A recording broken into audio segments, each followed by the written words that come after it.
How to remove or delete presets in Lightroom. First of all, open the Lightroom app and go to the presets section. Browse through your presets and locate the one you want to remove. Next, tap the three dots next to the preset or long press on the preset name. From the menu that appears, select Delete or Remove. Confirm the action when prompted to permanently remove the preset from your library. You can repeat this process for any other presets you no longer need.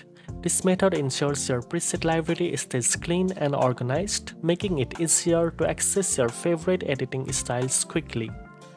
Now you know how to remove or delete presets in Lightroom.